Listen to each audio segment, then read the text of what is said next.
Todo começo de poema tem que impactar segundo o manual, mas meu poema não impacta, ele é servo de um Deus inominável, então compacto lixo e de repente sai versos.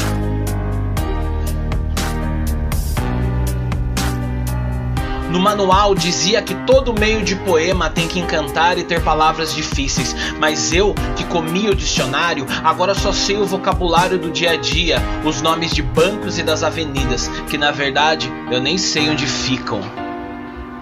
Sobre o final de poema, o manual é taxativo, precisa ser revigorante, apontar caminhos, mas como eu sou analfabeto de rimas e aprendi sozinho, eu termino meu poema com um singelo pontinho.